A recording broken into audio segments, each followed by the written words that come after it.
Porsche Carrera Cup North America. We're just outside Austin, beautiful Capitol building, right at the end of the main street in town, which is full of great places to eat, to drink and be merry.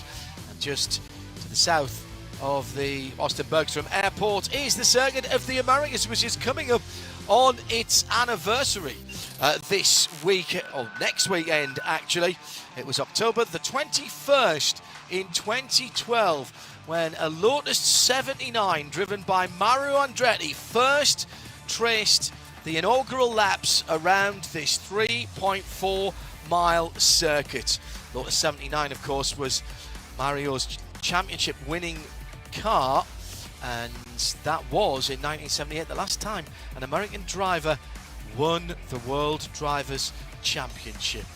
20 corners, and the 20th this weekend has been named after Mario Andretti. Big incident areas and action areas at turn 1, down the hill at turn 11 before you go on to that kilometre-long back straight, the other end of it as well, and you might get a sneaky little pass through some of the twisties as well. Hello everybody in the IMSA Global Broadcast Centre. I'm John Hindhoff, and this is, well, the denouement of a big season, and Peter Mackay is alongside me, and it could not be any closer. We've got 3 drivers in with a mathematical shout. Zach Vanier in third is the outside bet at the moment. He'd have to have something to go wrong with the guys in front to make things happen. But at the top of the tree, Peter, it's as tight as you like it. It's amazing. The momentum has shifted back and forward throughout the year. Started with Riley Dickinson getting a bit of a jump, then Ryan Yardley bringing it back, then Riley Dickinson last weekend at Road Atlanta taking the lead, and now it's all tied up for these final 2 races. We couldn't really ask for much more, could we? No, it's absolutely brilliant. Great weather as well, with a little bit of cloud cover, which I think the Yokohama tyres might rather like, if I'm honest. The temperatures were up over 30 degrees Celsius. The other championships, well, Scott Blind has already won the Masters Championship, Peter, but we've got interest as well in the secondary class, which has got pole position for Alan Metrany this weekend. Alan Metrany's still in with a shout of the Solaris Aviation Pro-Am class. He's only 17 points behind JP Martinez after scoring pole position earlier on, and he is a 3-time winner in class at this circuit, and that's going to give him a whole boatload of confidence going into these last 2 races. It is not done in that Pro-Am class either. So we have 2 races this weekend. It is possible that we could crown the Exxon Mobil Pro Class winners, of which there are 16 entries, and there are 5 in the Solaris Aviation Pro-Am and 5 in the Masters competition. Before we get going, Peter, just some thoughts from you on how the season has panned out.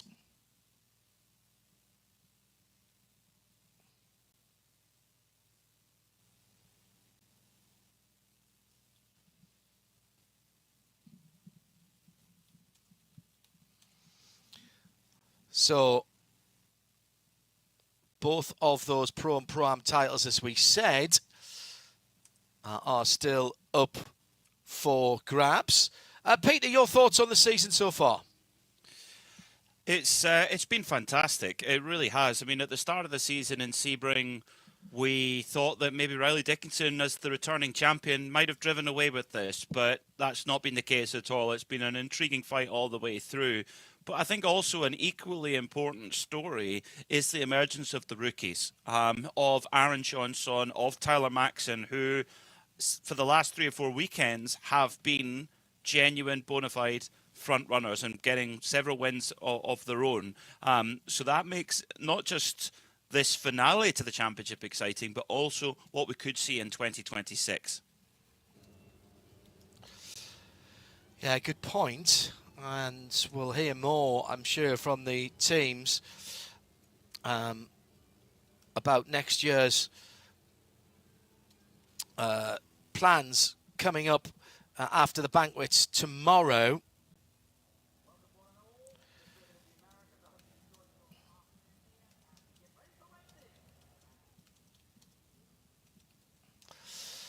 So we're just clearing the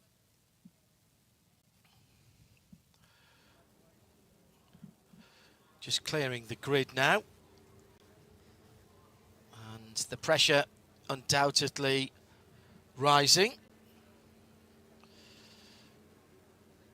Yeah, this is the moment for the drivers where, imagine being in their shoes. A few of them looking very relaxed. Actually, Sabre Cook particularly looking relaxed down on the grid, but I'd imagine that towards the front of the field the nerves will be high. Team owner of Kelly Moss, Victoria Thomas, down by Riley Dickinson's number 91 car, ready to give her driver that last bit of encouragement and confidence to go for what is one of the most important races of his career. Yes, he's got a title before, but it was a big risk to come here and return as the returning champion. Different tyre package as well, of course, in Yokohama tyres, but he's handled it very well. But it's been met with a much improved Ryan Yardley, with a determined Ryan Yardley, and as we mentioned, some real stars in the rookies class in the form of Tyler Maxson in the 77 car and Aaron Johnson in the 24. And there's a lot of other drivers that could throw a sticky spanner in the works. Number 2, Jimmy Libre, did very, very well at the races in Miami, and he's qualified well today here at the Circuit of the Americas, so he could well be a factor as well. So it's the final round of the Porsche Carrera Cup North America. Appropriately enough, ending up at the Circuit of the Americas, Texas. 7 rounds, 7 events and 14 rounds in the championship already gone. And we are ready to crown 2 more champions, as Scott Blind has already clinched the championship for Masters. As we finished at Road Atlanta just a week ago, 2 points was the gap between Riley Dickinson from Kelly Moss in the ExxonMobil Pro class and Top Racing's Ryan Yardley. Yardley, in fact, had just taken the lead from Riley at Indianapolis. And so he was back on top as he came here, but pole position points have tied things up. 5 wins for Riley Dickinson, just 1 for Ryan Yardley, but it's been consistency that has been the key for Ryan Yardley this year. Podium finishes in 12 of the previous 14 races, including Peter Mackay, 8 second-place finishes.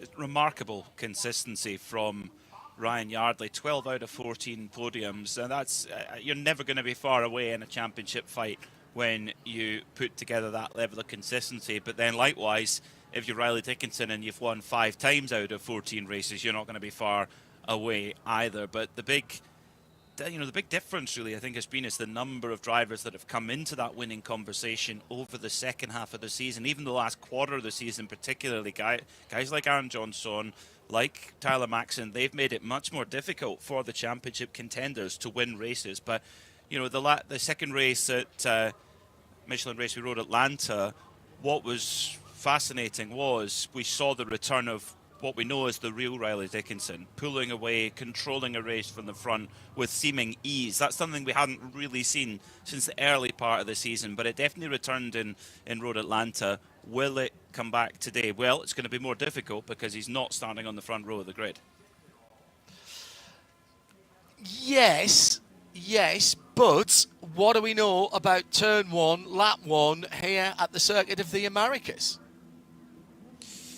Yeah, that's it. That's a great point. When you come in up towards turn 1, it's a really, really tricky braking zone uphill, which of course helps the car to slow down, but in a way it sometimes makes it difficult on a standing start to be able to to be able to make the move as you normally would. Of course, we have a rolling start here at Porsche Carrera Cup North America, but probably won't be carrying the same speed out the final corner. So it's an ever so slightly different braking point, and you want to try and make every advantage you can. There's lots of opportunity to make a move. So for Riley Dickinson, he'll want to try and pounce early and not let Ryan Yardley get away with this. So as they roll off the grid, let's go through the grid as they are starting off, because it's not exactly how they qualified. There's been a couple of issues for some of the teams and drivers losing their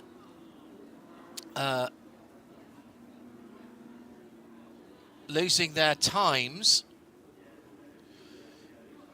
So let's start at the back of the grids with our rundown of the 24 cars. Javier Ripoll, for the City Marine Motorsport, and Patrick Mulcahy, both in the Pro-Am class for GMG Racing. Those guys lost their times because the teams worked on their cars. Cole Kleck didn't get, he put 10 laps in, but he only got 1 lap time, so I suspect that was track limits. He'll start on the outside of row 11 with Todd Parriott. Caused a red flag in qualifying with about 10 minutes to go, so he lost his 2 previous fastest time. The Kelly Moss driver starts in 21st, the 13 car in the Masters class. On row 10, on the outside, it's Chris Palomo in the Masters class for Kelly Moss and JTR Motorsports. Rob Walker in the 53, the Herbie coloured car. And then it's Alex Pratt in the Pro class for ACI Motorsports. The number 6 car has the number 7 alongside another Pro driver, Wes Slimp from Kelly Moss Racing. Scott Blind on the outside of row number 8 in 16th position, the Ruckus Racing machine, bright yellow and purple for the number 45 machine. Then alongside him is JP Martinez, the Pro-Am driver in the number 4 for ACI Motorsport. Madeleine Stewart is on the outside of row number 7 for JDX Racing. Michael McCann is alongside her on 13th position. Paul Bacchus from JDX is in 12th with Michael De Quesada alongside him in 11th. Top 10 then, 5th row, Alan Metney, Pro-Am pole sitter, has Sabra Cook alongside him in 9th. Jared Thomas in the number 96, one of the rookies for JTR Motorsport Engineering, rookie in this category, plenty of racing experience. Yves Boltas alongside him in the number 15th car. Top 3 rows, Zach Vanier with an outside chance, 44 points back from the leaders with 50, just over 50 on the board to still be taken. It would take a little bit of a miracle. Stranger things have happened though. JDX then in 6th with the number 9 car. Alongside him, Jimmy Libre, the Pro driver for ACI Motorsports. And the top 2 rows, Riley Dickinson came in as points leader, now joint points leader. If it finished as it is right now, he would win on count back. He has more wins. He's in 4th in the number 91 white and green car. Aaron Johnson for Kelly Moss Racing in the number 24. So 2 Kelly Moss Racing cars on the 2nd row of the grid. And on the front row, 2 top racing cars. Tyler Maxson, one of the very impressive rookies this year, the number 77 car in 2nd, and Ryan Yardley bidding to take the championship, tied with Riley Dickinson. He's got pole position here, and at the moment he's also got it in the 2nd race. We've put 35 minutes on to the clock. It's looking pretty decent as they come through turn 19. Track limits there will be being monitored. It's a slightly wider white line, so the drivers can keep their Yokohama tyres on the track a little bit more. It cuts into what used to be the curb. Round Mario Andretti corner, the left-hander at the end of the lap. They'll run up towards that long 40-metre, 130 feet climb towards turn number 1. Heading beautifully across the hash marks to the green flag. And Ryan Yardley jumps away from pole position. His top racing teammate tries to cut in. Aaron Johnson, though, holding the inside line in the dark red car. Riley Dickinson has eased wide. A few cars going wide on the exit of turn 1, but we have managed to get a clean start. Maxon's through in a second. For the moment, as they go to the bridge into turns 3 and 4, and Maxon, just gets a little bit sideways. Johnson off the track for a moment, takes advantage and goes into second, and then may have to give that back. Peter McKay, your thoughts on the opening few corners? Well, there's quite a lot to unpack there. I think Aaron Johnson's argument, and indeed Kelly Moss's argument, would be that Maxon got hard into the quarter panel of Johnson's car, and that is what put him off the road, and Johnson was simply gathering up the incident. The other thing that race control may look at is that, I have to say, Tyler Maxon was uncharacteristically tardy off the start, and who was right behind him, almost pushing him on the start? Riley Dickinson. Now, think about it. Ryan Yardley drives for Top Racing, as does Tyler Maxon. Riley Dickinson drives for Kelly Moss. Let's see. Yeah, I think that's worth looking at as well. Riley Dickinson down the inside at the end of the back straight, holds on to 4th position, or does he retake it back from Zach Vanier in the red and white car, mostly white with red on it. Behind him, Jimmy Ebler in the black and red car. That's more red than black. And Zachary Vanier, excuse me, is in the mostly white car. What an impressive young man he is. Joined us in the booth at Motul Petit Le Mans a week ago to chat about his thoughts. He knows what he's got to do, Peter. Basically, that white car, that number 9, the white with red, that car's got to win, and it's got to, basically, he's got to hope for something to go wrong with the 2 other championship contenders. Anything can happen, especially in the last weekend of the season, and already I would imagine tensions are very, very high with the 2 running outfits at the front of the field, between Aaron Johnson, between Riley Dickinson, and the 2 top racing cars of Maxon and Yardley. I would imagine it's very, very fraught right now, particularly, of course, there's a hangover from Road Atlanta. Remember, it went down to the wire between Johnson and Maxon. Of course, they got into it pretty heavy at turn 7 at that track, and Maxon came out on top, so that will definitely be, there'll still be a hangover of that. It was only 7 days ago, 6 days ago even. Good point. 35 minutes, a little bit shorter than our normal races in Porsche Carrera Cup North America, with Yokohama tyres then having to do a little less work, fewer laps, but under such pressure at the moment, Peter, as the red and white car in the middle of the top 10, or just below the middle of the top 10. That's Jared Thomas in those famous colours. How appropriate is that on an F1 weekend when McLaren have already won the Constructors' Championship? And also a famous Porsche colour as well, off on the side of the road, just for a moment, bouncing across the, I was going to say grass, but it's dirt, isn't it? Alex Pratt, ACI Motorsports number 6, but no harm, no foul. Madeline Stewart dicing with Cole Kleck, who had a breakthrough debut in this championship at Road Atlanta a week ago. Really impressed by getting on the podium in the opening race, and he's in there mixing up. Now, the start, Yardley gets a great getaway, and Maxon looks like he's half asleep. Now, I don't think, well, and that definitely hindered Dickinson. Yeah, I'd agree with you there.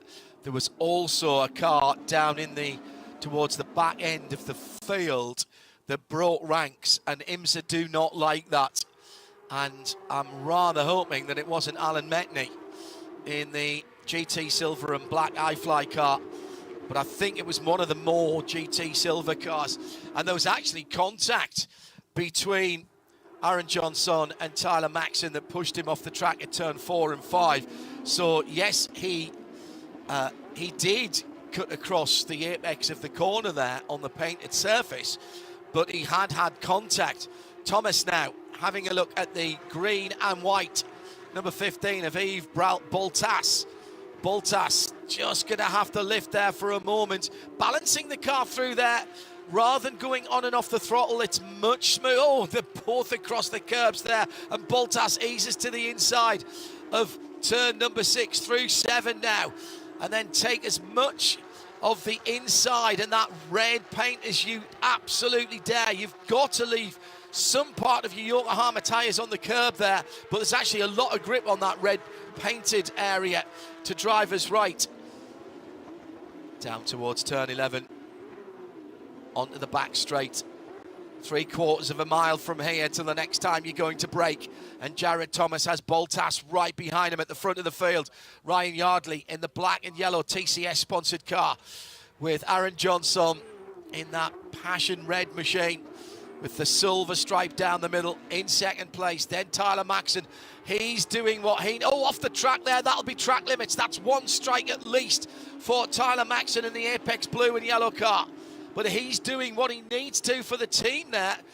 This is not like Formula One, where the teams are teams and are battling and working together. They are effectively working as an individual. That just the cars are run by the same organisation. Now, that said, Tyler Maxson has been playing the team game for Top Racing in the last couple of races, Peter. Yes, he has, and of course that will stand in him very good stead when putting a deal together for next year. Just to be blunt. So yeah, he's doing his job, that's for sure. Running rear gunner for Ryan Yardley, and it's going to be very difficult for Riley Dickinson. But he's right underneath the rear wing now, heading up towards turn 1. Can Dickinson pop out, have a go? He's going to pop to the outside as Maxson chooses his line and holds the inside into turn 1. And Maxson being very, very clever, former top-level karter, and a lot of experience already for a man of relatively young years, and he's very, very canny there, making sure it's as difficult as possible. And of course, he's compromising his own speed. I mean, last time by for Maxson, 209.6. Johnson ahead of him, a 209.3. So there are it might not sound much, but in this category of racing, that is a reasonable margin. People tuning in all over the world. In the UK, just coming up to 9 o'clock on a Saturday evening. People coming back in from their Saturday chores, maybe been to the football. Just an hour beyond that in Europe. Big dive down the inside by Mulcahy, who, remember, lost all of his times.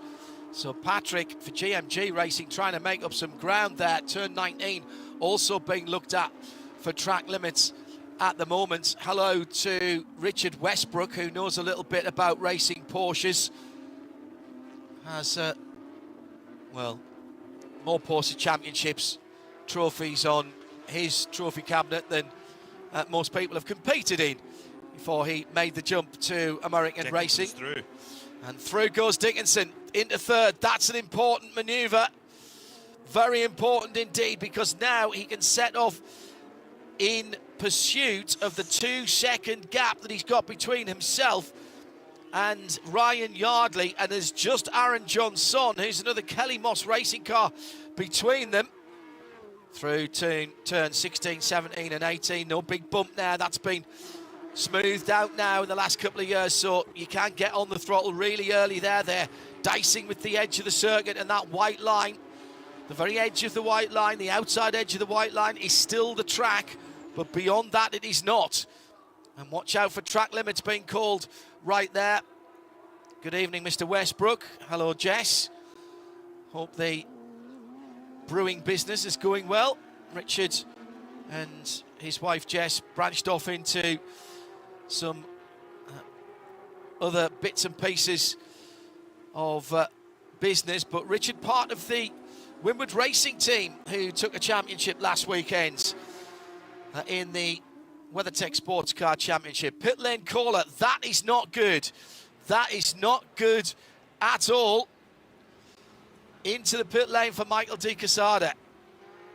Oh no, that's not good for the Floridian, who made such a brilliant start to the season. He's had some good performances throughout the year. Hopefully we'll see him back again next year, because I think building on this year will be really good for him. But yeah, that's a pity for Michael Di Casada, as Maxson really having to defend hard now on Zachary Vanier now, and Maxson made Riley Dickinson's life as difficult as he could, but Dickinson using all his guile and experience to get through, and is now trying to break away and run down Aaron Johnson. And you would think, again, coming back into the team scenario, you would think that if required, Johnson would Yes. pull over to allow Dickinson through. So it works both ways. And the team element, I don't remember a Porsche Carrera Cup North America where the team by team element has been such a factor. Yeah. Because let's be honest, Kelly Moss have been so dominant.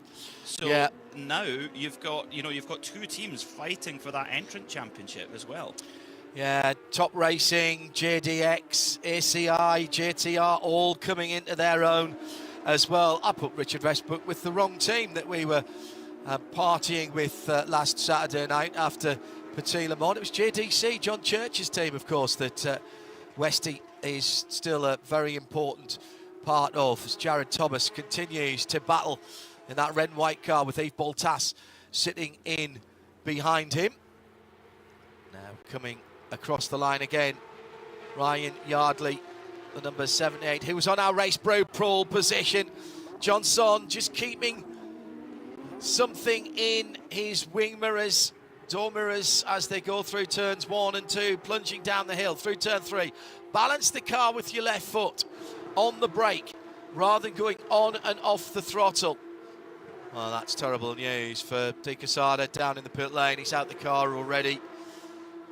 Now, I didn't see any damage on the car, Peter, so I can only presume that there was an issue with Michael's car. And also, by the way, I've noticed that Rob Walker didn't start for JRT Motorsport Engineering in the number 53. That's a pity for Rob, who's been an ever-present threat in the Masters class this year, but which of course already has been awarded to Scott Blind, who's been really the benchmark driver. But Rob's had a few good performances out there. That's not how he'd like to spend this weekend here in Texas at the trackside. Unfortunately, he wants to be out there competing. A pity for Michael De Quesada as well. Comes from a great Porsche family. They own some really significant pieces of Porsche history, including a 935, which I have to say I've got a particular soft spot for. Well, who wouldn't? Let's be absolutely honest. Oh, right outside of the circuit, 2 cars. Cole Click, and that was 71 ahead of him, the dark purple car. That's Paul Bocuse for 10th position, and eventually the bright orange machine goes through. They were both off the track at one stage, and that is Alan Metney in behind them, is it? Yes, it is. He's leading the Pro-Am category. It's Scott Blind. How many times have we said this through this season? Who's leading in the Masters Championship? That championship wrapped up already, but Scott telling us he was absolutely certain that he wanted to come and race in the last couple of rounds. And the last 4 races, certainly wanted to be here. You do get the opportunity, if you win here, to stand on the Formula 1 podium. And you get to do the cool down room and all of that as well. You wouldn't pass that up if you had the opportunity. And of course, Scott's got big ambitions for next year to move up into VP Racing Challenge in the IMSA paddock with the Porsche GT3R. And this is what Porsche Motorsport does like no other manufacturer. You can go through such a defined pyramid all the way up to the very top level if you want. And you can go through GT4 or Carrera Cup. In fact, there's actually several routes that you can take to go right up to the GT3 level, and that's exactly what Scott Blind is doing. Really excited to see what he'll do next year in VP Sports Car Challenge in that GT3R. Well, there are 4 major Porsche championships just here in the US. If you count Porsche Carrera Cup as the top of the single manufacturer ladder for Porsche here, then there's an Endurance Cup and a couple of other Porsche Cup Challenge events in the US as well, some of which use GT4 machinery, some of which use Carrera Cup cars. And next year, a brand new Carrera Cup machine. In fact, it's just called the Cup rather than GT3 Cup, just to make things a little bit easier. Based still on the Type 992, so similar in looks to this car here. Some detail changes to the way the car looks. The indicators and the day notice lights, all the indicators rather now will be incorporated from next year into the headlights, so that front clip will be a lot smoother. A little bit of difference on the bodywork, one or two other details as well. So effectively mirroring the brand new Porsche 911, which is the Type 992.2 or .2 in Porsche speak. And this series is one of just 5, including the Porsche Super Cup, that will be getting that car for next year. Another big overtake there by Kleck as he is moving up through the field and heading up into the top 10. Ryan Yardley, strong pace on the last lap, a 2:09.5, 3/10 quicker than Jean Son, but Riley Dickinson 2:09.5 as well. So Dickinson in third is catching up to his teammate in Aaron Johnson into second place, and I would be very, very surprised if Aaron made it difficult for Riley. They're good friends, they work well together within the Kelly Moss operation, and Aaron's got ambitions to really build on his experience of this year and go for more next year. So, you know, he will be wanting to play the team game, I am sure of it. And of course, Riley Dickinson, he really needs that support right now to try and get onto the back of Ryan Yardley. He does not want to go into tomorrow trailing. No. And the more points that Ryan Yardley can eke out today, it basically means that that's just a little bit more of a cushion for tomorrow. And if something does go wrong, that's more places that he can afford to lose to Riley Dickinson. Remember, a tie is no good for Ryan Yardley. He can't surpass Riley Dickinson's win total. So a tie is the championship for Riley Dickinson. So it has to be more points for the top racing driver who leads at the moment. And on the other side of that, Riley Dickinson will want to keep that gap as small as possible. It was 2 points as they rolled through the green flag here, and he'll want to keep that as small as possible. Just a moment or two ago, the all GT Silver JP Martinez car going through. Nice overtake on Madeline Stewart. That was for 14th position, both in. And Patrick Mulcahy's gone through as well, who also started at the back. Maddie Stewart dropping down to 16th position there as the leaders go through the S's one more time. Half distance, just over, and a decent pace being set at the front of the field. Outright lap record for this type of car was set a couple of years ago, but in fairness, that was on a different tyre. That was a 2:08.287, so we're not a million miles away from that at the moment. And that was, by the way, Riley Dickinson in 2023 before he took his year's sabbatical. Came back in this year, put himself on the line, and you've got to say that the challenge has been there from Top Racing, from Ryan Yardley, from Zachary Vanier, for JDX as well. And those other teams have certainly closed the gap between themselves and Kelly Moss Racing, and we have got a cracking championship. And with a new car next year, Peter, that's effectively a whole different ball game for next year, and the opportunity perhaps for one of those top teams, top included in the top teams. I get myself tied up in knots with that one if I'm not careful, to shine, or indeed for someone else to come through with the revised machinery.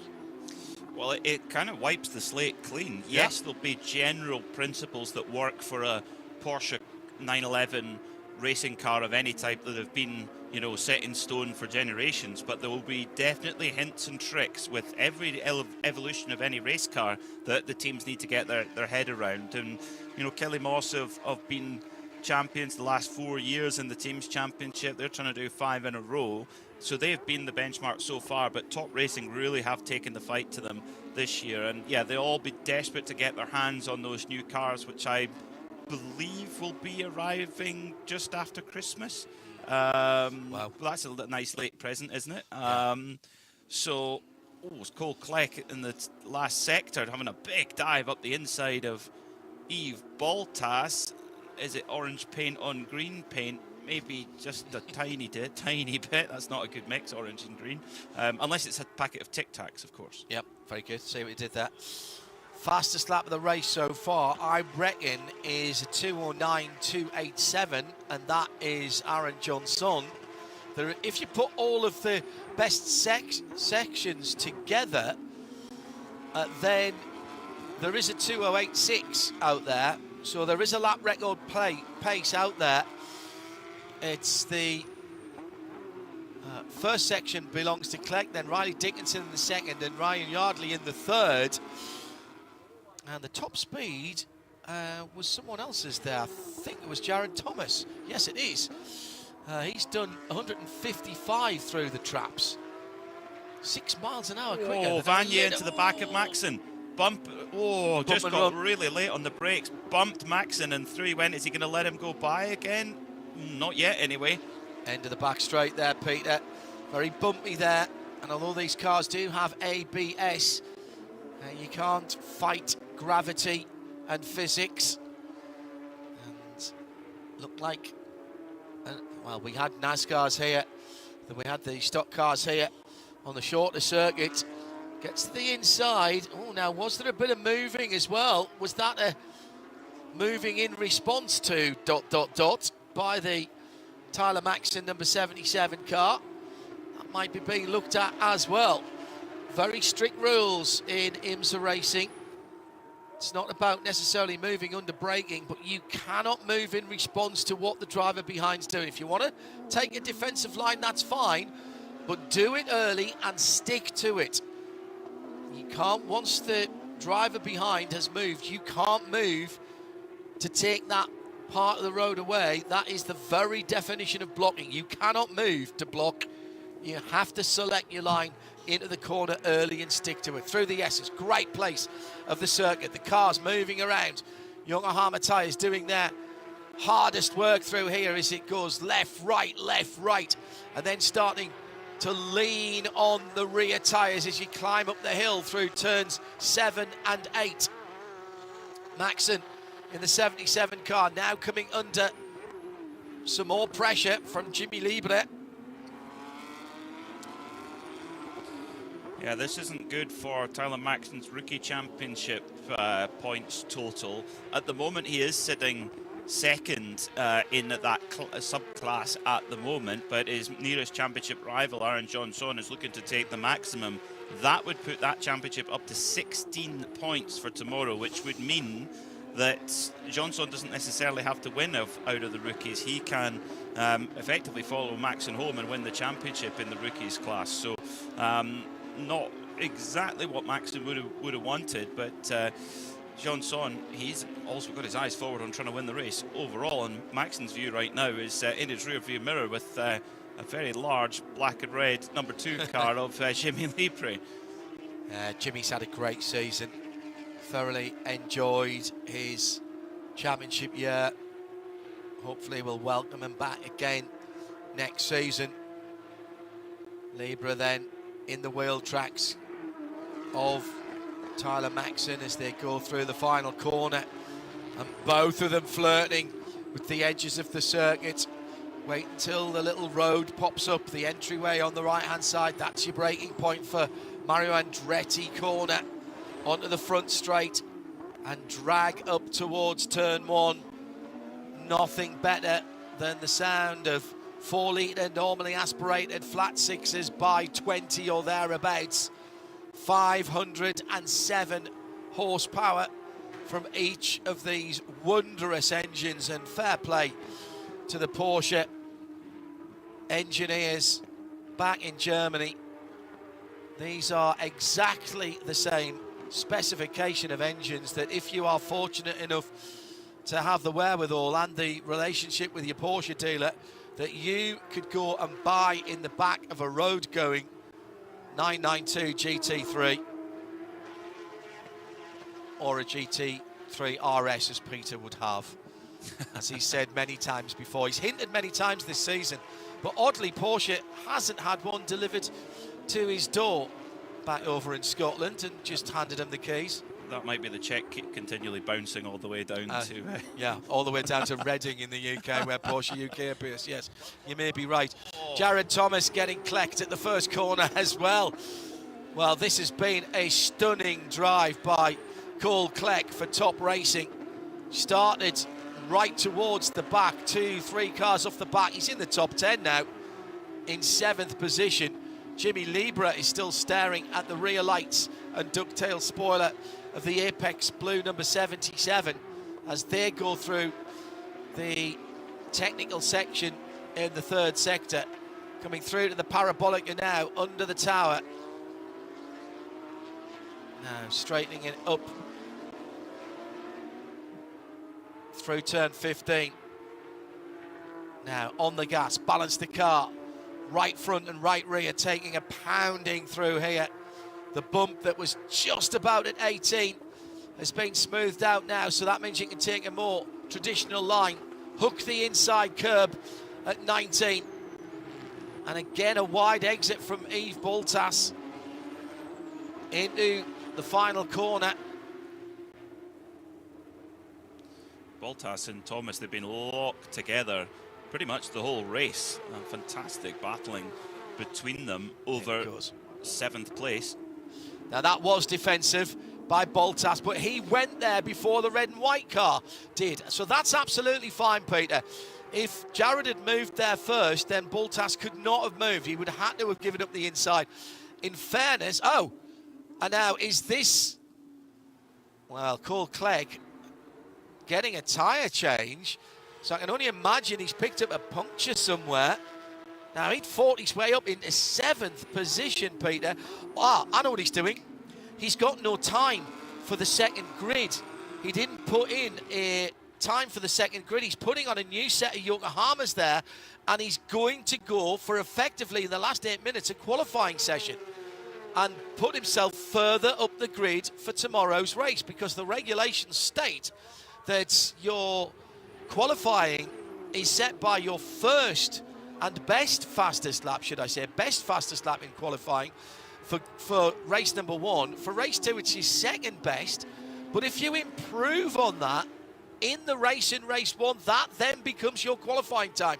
And as Cole did not have a legitimate second lap time, that's what he's doing now. And Scott Blind's out. Scott Blind is in the wall. He is in the wall, and there's damage to the left front of the machine. Oh, what a way to finish off what has been an almost perfect season for the Ruckus Racing driver. He's not happy. Who was involved there? He was around Madeline Stewart and Wes Slimp. Were either of those involved? No. It would seem not. He's pulled off.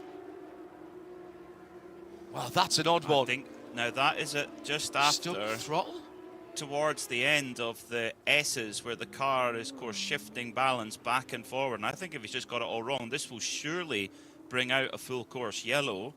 At which point, 6.5 to go. Yeah, at which point, you know, if you're Kelly Moss and you want to swap Dickinson and John Son, you get too late. It's gone full course yellow. Yeah. Scott Blind, champion-elect. He'll be crowned tomorrow. He's not happy. If you can lip read, I apologise. He'll drop down. That was a very, very odd one. It is a bit like a downhill giant slalom, that sort of area, Peter. If you get out of rhythm with the track, you can lose the car, but it looked more fundamental than that, as if he couldn't turn the car because he was at such a weird angle.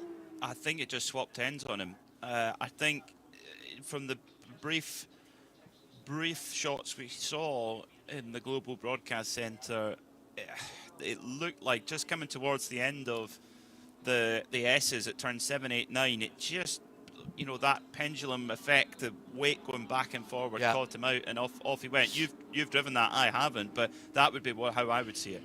Yeah, it was. That is a 992.2 that is leading us round in, I'm sure, Carrera white. If you look very carefully at the front of our Race Pro safety car, you will see it does not have the bright white day notice lights underneath what would be the bumper area that the race cars have. That's one of the changes we'll see for next year. My only thing about that, Peter, is there's a very long pair of Yokohama brake lock-up lines behind that car, almost as though the car powered into the barriers rather than just did a swapper. That's a very odd one. As we come down under 5 minutes to go, it is a much cleaner look to that 992. I think what can play a factor here is how fast that Carrera white Porsche 992.2 safety car takes us around, because if it goes very slowly, that could, because there's a long circuit here, could potentially give the opportunity to go back green. Yeah. However, if we go round again, we won't get back round at pace car speed. Yeah. Because we've got 4 minutes and 5 seconds. A racing lap goes at around 2 minutes 10. Yeah. So unless they go back to green at the next timing point, they won't get back round, surely. Well, a shout out to our volunteers, whether they are marshals, the track safety workers, course marshals, whatever. In fact, even those who are helping us park our cars and make sure we've got the right passes this weekend. It takes a village to put on any motorsport event, and particularly one of the size and importance of the Grand Prix here at the Circuit of the Americas. And also all of the staff here at the Circuit of the Americas, thank you very much for everything that you've done for us this season with our IMSA rounds at various championships and sports car races as well. I see what you mean, Peter. It might be one lap, you know. If they get a bit of a wiggle on now and that car is cleared, they're coming round. I don't know. No. That 992.2 Carrera is a fast car, but it's not that fast. Even driven flat out, you would expect a street car to be at least half a minute from the race car. I think that's a GTS as well, which is very nice. Now, if it freezes like this, so we came into this race after qualifying all level on points between Dickinson and Yardley. If this is how the order stays at the checkered flag, it will be an 8-point swing towards Yardley. But yeah, white flag's out, by the way, Peter. Yeah. So that is how it will finish. So the one thing we also must consider, if there are no penalties or anything before we start tomorrow, Ryan Yardley will score another 2 because he is on pole position tomorrow. Yeah. So effectively, that puts him 10 points clear at the green flag.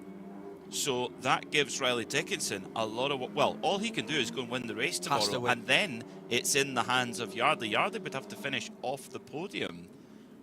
So it's really in Yardley's hands. He has stepped up here at the Circuit of the Americas. Yeah. What a way to get your second win of the season. Yeah, Riley Dickinson, who dominated the first few rounds, had a wee bit of a slump in the middle of the season, but came back to life in the second race a week ago at Michelin Raceway Road, Atlanta, and nicked back the championship lead, but a lack of performance in the qualifying sessions recently from Riley has made a difference, Peter, because those points that Ryan Yardley has taken for the race brew pole positions in recent times, that's 2 points apiece, and when you're talking about 8 or 10 points, that is really important. Well, this weekend he'll have scored 4. Yeah. When you come in with the championship as tight as it is, well, it could be pivotal. This championship could be decided by just the pole position points of this weekend alone. Yeah. It's been that sort of year. 2 different approaches, 2 different ways to get to a very similar result. And though I think right now, I mean, Kelly Moss, they may well be kicking themselves when Scott Blind's car went into the tyre barrier. I would have been on the radio getting the swap done immediately. because that's points they've chucked away there. But can you? Because yes, of course you can. Aaron Johnson is also vying for the rookie championship. It would make no difference because he would still win the rookies class. So it was inconsequential to Aaron Johnson's championship because he's not in contact for the overall, and Tyler he would still Maxton's win the way rookies. down. Yeah, exactly. That's why. Otherwise, I would agree with you. Then you'd say no, he needs the points for the rookies, of course. But it's also great news for Top Racing in the teams championship. They came in 292 to 283 over Kelly Moss, with JDX in third, ACI in fourth, and Nola Sport in fifth. Zachary Vanier will now be counted out, so it is just down to the top two. Zachary Vanier pretty secure, I'd say, in his third position. So at the end of this, Ryan Yardley, this is a little bit of back of the envelope arithmetic here. 285, 277 for Riley Dickinson in Pro-Am. That one's still up for grabs as well. Alan Metney, 303 with JP Martinez, who's not had the best day, but has managed to come home in second, still in with a shout. In fact, he's ahead, isn't he? 314, my apologies. Martinez 314 to Metney's 303. So that is then 11 points, the gap between Martinez and Metney in Pro-Am. So Alan Metney, scoring his fourth win here at the Circuit of the Americas in Pro-Am, that has put him in the conversation. It looked like Martinez was away with the championship, but Metney has really clawed it back well. Now, in the Entrance Championship, Teams Championship, Top Racing would now be 14 points ahead because your top car scores the points. So Yardley, 25 points for Top Racing, 20 for Kelly Moss, for Aaron Johnson. So makes it very difficult. Top Racing, they are in it. They've just got to get if you get a car on the podium or even in the top 5 10, tomorrow, they'll be all right. So. Wow. Checkered flag is out with the double yellows, and Ryan Yardley takes a huge step towards the 2025 Porsche Carrera Cup North America, presented this weekend by Penfred Credit Union. And he now has an what did we say, Peter, an 8-point gap?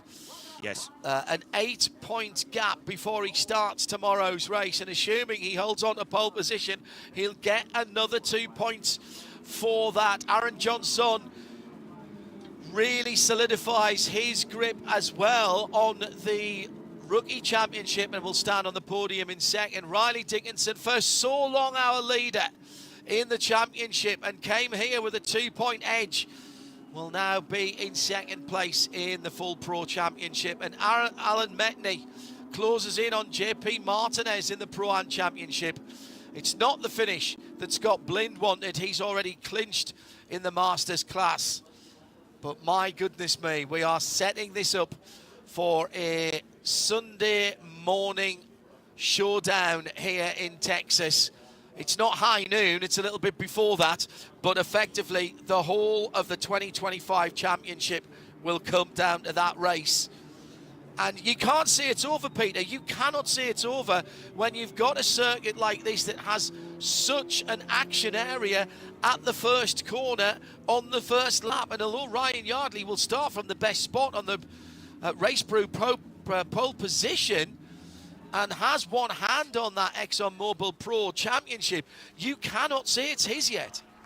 Definitely not, because the lap, the point for fastest lap would make a big difference, because if someone other than Ryan Yardley or Riley Dickinson got the point for fastest lap, third would be good enough for Yardley to win the championship.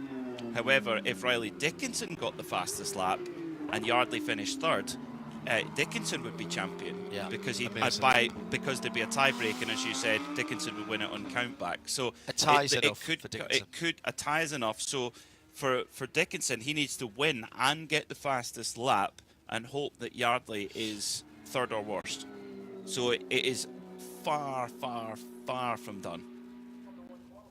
by my reckoning, and this is totally unofficial, because it's not on the full timing screen that we have here, I reckon that Aaron Johnson's 209.287 is the fastest lap of the race. I just want to see where Cole Kleck was, 209.386. So he put himself in there. He'll start further up the grid tomorrow. Unofficially then, at the end of the 5th season of Porsche Carrera Cup North America, Ryan Yardley for Top Racing takes the top spot from Aaron Johnson, one of 2 Kelly Moss drivers on the podium. He'll be in second, and that really does his Rookie of the Year championship aspirations no harm at all. Riley Dickinson in his home state here in Texas on the podium, but he will be disappointed. Alan Metney closes in on JP Martinez. Patrick Mulcahy from the back of the grid up to 12th and 3rd in the Pro-Am category. That is impressive. Todd Parriott, who lost all of his times in qualifying, will take the Masters category after Scott Blind crashed out with 5.5, 6 minutes to go. Rob Walker didn't start the race, and Michael Di Casada had a problem in his car that brought him into the pit lane, and the Allegra Motorsports team will be working hard. We've got the 3 class winners heading towards the Formula One podium here at COTA, and Ryan Yardley, not a sigh of relief, Peter Mackay, but certainly now surely has to start to believe even a little bit. He'll sleep a little better tonight, or will he? That's a good question, isn't it? Does it make you feel better or worse? Who knows?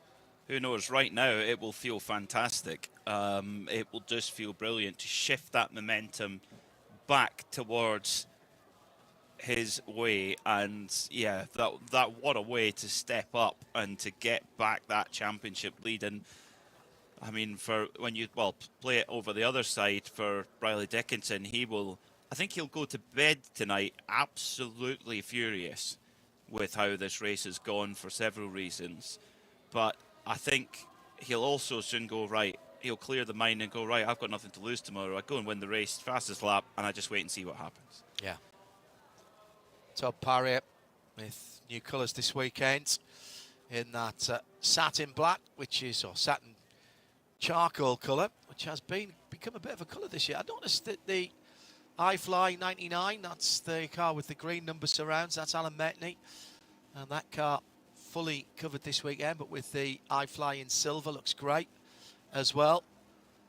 What a difference vinyl wraps have made to Porsche Carrera Cup racing. There would have been time not so very long ago, actually it is probably a very long time ago because I've been doing this for a very long time, that most of the cars would have been with a few sponsor stickers on, but mainly in the base colour of, in those days, Carrera white, race white.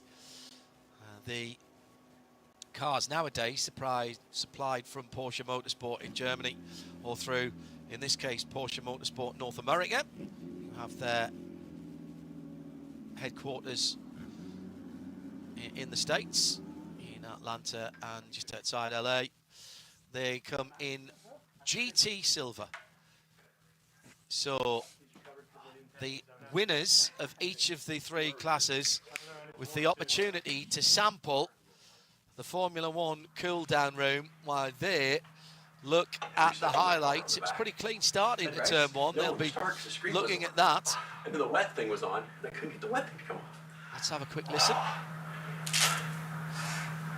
Do you guys see what happened to Scott at the end? Right, Do you guys see what happened to Scott at the end? No, I think we're gonna. We'll probably see it soon. Alan Metney closest to the camera. Ryan Yardley probably finding out what happened behind him, because he didn't really, after the first couple of races, a couple of corners, get much to see. So as they rehydrate and get ready for the podium celebrations, what an opportunity for the drivers here in each of the 3 classes. The winners thereof will be standing on the Formula One podium that tomorrow will be graced by ...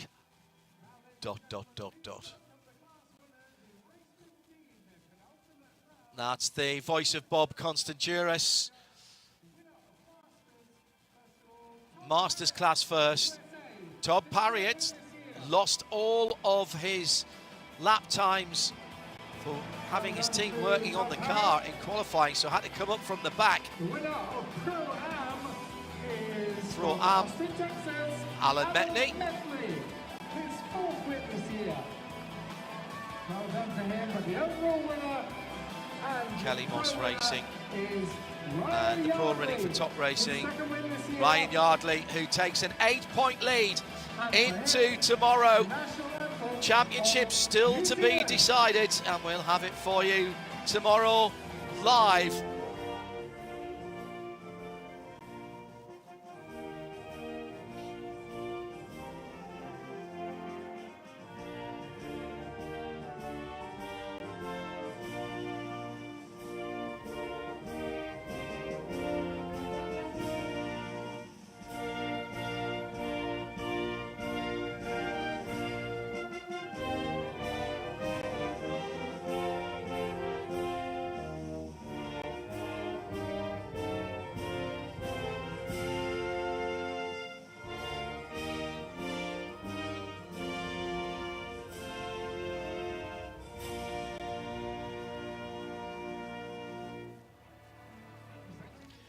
The man from Christchurch, New Zealand, as the strains of the New Zealand national anthem ring out over the circuit of the Americas, setting up more excitement for tomorrow. The podium ceremonies continue, and we'll be back with you to bring you that final race of the season. Peter Mackay was alongside me, John Hindhaugh, in the IMSA Global Broadcast Centre. Thanks to our colleagues at Formula One TV for the facilities at the circuit, and of course our season-long colleagues at NASCAR Productions up in Concord, North Carolina. Enjoy the rest of your Saturday racing wherever you are in the world, and make sure you come back and join us tomorrow as we're live around the world, all free for you on Porsche Carrera Cup.us. I'm John Hindhaugh. Bye-bye for now.